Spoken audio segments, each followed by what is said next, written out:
اللہ محمد چار یار حاجی خواجہ قطب فرید حق فرید یا فرید با فرید مدرسہ منظر الاسلام آستانہ گنج شکر بڑا میدان ناظم آباد کراچی سے قاری عمیر صدیقی کا سلام۔ السلام علیکم ورحمۃ اللہ تعالی وبرکاتہ۔ آج میں انشاءاللہ تبارک و تعالی ایک بھائی نے سوال کیا تھا کہ سامری جادوگر کون تھا، اس کے بارے میں کچھ بیان کیجئے گا۔ تو میں آج کوشش کروں گا اس ویڈیو کے ذریعے مختصر سا تذکرہ کرنے کا۔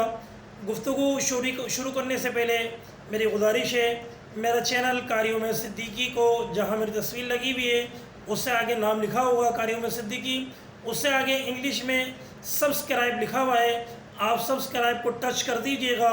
اس کے آگے بیل بنی ہے، بیل آئیکن کے بٹن کو دبا دیجئے گا، لائک لازمی کیجئے گا، اور ویڈیو کیسی لگی آپ سب کے کمنٹس کا انتظار رہے گا۔ اب چلتے ہیں گفتگو کے طرف۔ سامری جادوگر وہ جادوگر ہے کہ جس کا ذکر اللہ تبارک و تعالیٰ کی مقدس کتاب قرآن مجید فرقان حمید میں 3 مرتبہ آیا، سورہ طٰہٰ میں بھی آیا، اور اللہ تبارک و تعالیٰ نے اس کا ذکر اور اس کے جادو کا ذکر قرآن مجید میں بیان فرمایا۔ اس سے یہ معلوم چلا کہ وہ لوگ جو کہتے ہیں کہ جادو نہیں ہے، جادو نہیں ہوتا، تو جادو کی کوئی حقیقت نہیں، ان کے لیے یہ گزارش ہے کہ جادو، سامری جادوگر کا تذکرہ اور اس کے جادو کا تذکرہ مکمل قرآن مجید فرقان حمید میں موجود ہے۔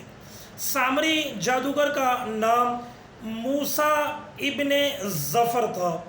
جب یہ پیدا ہوا تو اس وقت فرعون نے بنی اسرائیل کے تمام لڑکوں کو قتل کرنے کا حکم صادر فرما دیا تھا۔ تو اس کی ماں نے اس ڈر سے کہ بیٹا میرے سامنے قتل ہوگا، تو اس کی ماں نے ایک جنگل کے ایک غار میں لے جا کر اس کو رکھ دیا، اور وقتاً فوقتاً دیکھنے اس کو آیا کرتی تھی۔ اور ادھر اللہ تبارک و تعالیٰ نے حضرت جبریل امین علیہ السلام کو یہ حکم دیا کہ اس کے خوراک کا بندوبست کیا جائے۔ حضرت جبریل امین علیہ السلام تشریف لاتے، ایک انگلی میں دودھ اور ایک انگلی میں شہد اس کے لیے لے کر آتے۔ جب اس کی پرورش ہوئی تو اس کے بعد اس بدبخت کا قسمت یہ ہوئی کہ یہ کفر میں نعوذ باللہ مبتلا ہو گیا، اور کفر میں ہی اس کا خاتمہ ہوا۔ یہاں میں یہ بات کہوں گا، جو لوگ جادو کرتے ہیں یا جادو کرواتے ہیں وہ اپنی آخرت کا لازمی سوچئے گا، کیونکہ اس جادو کرنے اور جادو کروانے والے کی دنیا بھی خراب ہوتی ہے اور آخرت بھی اس کی کوئی اچھی نہیں ہوتی۔ جس وقت حضرت موسیٰ علیہ السلام نے کی دعا سے فرعون سمندر میں غرق ہوا، اس کے بعد حضرت موسیٰ علیہ السلام بنی اسرائیل کے لوگوں کے ساتھ مصر تشریف لائے، اور حضرت موسیٰ علیہ السلام پر تورات شریف نازل ہونی تھی، تو آپ اس نیت کے ساتھ، اس ارادے کے ساتھ 40 دن کے لیے کوہ طور کے پہاڑ پہ تشریف لے گئے۔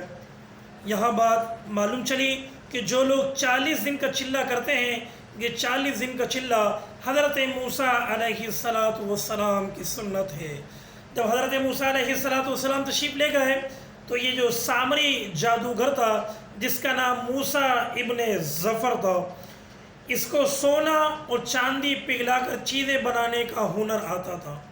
اس نے بنی اسرائیل کے لوگوں سے کہا کہ سونا اور چاندی لے کر آؤ۔ جب لوگ سونا اور چاندی لے کر آئے، اس نے پگھلا کر ایک بچھڑا بنایا جسے ہم اور آپ گائیں کہتے ہیں، اور بچھڑا بنانے کے بعد اس نے اپنے ہاتھ سے بچھڑا بنایا۔ بچھڑا بنانے کے بعد اس بدبخت کے بعد حضرت جبریل امین علیہ السلام کے گھوڑے جہاں آیا کرتا تھا، اس گھوڑے کی جگہ کی مٹی اس بدبخت کے پاس تھی۔ اس نے اس مٹی کو اس گھوڑے کے اندر ڈالا اور گھوڑا بولنے شروع ہو گیا، نعوذ باللہ۔ جب گھوڑا بولا تو لوگ بڑے متاثر ہوئے، کیونکہ ہمارے یہاں لوگ شعبدے بازی کو پسند کرتے ہیں۔ تو اس کے بعد حضرت موسیٰ علیہ السلام کو جب یہ خبر ہوئی اور آپ کوہ طور سے اپنی قوم کی طرف تشریف لانے کے لیے وہاں سے روانہ ہوئے تو سامری جادوگر نے لوگوں سے کہا کہ یہ بچڑا نعوذ باللہ تمہارا اور موسیٰ کا خدا ہے۔ موسیٰ علیہ السلام تشریف لائے، تشریف لانے کے بعد اس سے کہا اے بدبخت، یہ تو نے کیا کیا، تو نے قوم کو گمراہ کیا۔ اس نے کہا کہ میرے دل میں یہ خیال آیا تھا۔ حضرت موسیٰ نے کہا تو یہاں سے دفع ہو جا، اور تیری یہ سزا ہے کہ زندگی بھر تیرے قریب کوئی نہیں آئے گا، اور تو چلا چلا کر یہ کہے گا کہ مجھ سے دور رہو، اور اگر کوئی شخص اس کے قریب چلے جاتا تو اس کو بخار ہو جاتا۔ اسی بیماری میں ایک جنگل میں وہ چلاتا رہا کہ میرے قریب کوئی نہ آئے، اور اسی بیماری میں اس بدبخت کا خاتمہ کفر پہ ہوا۔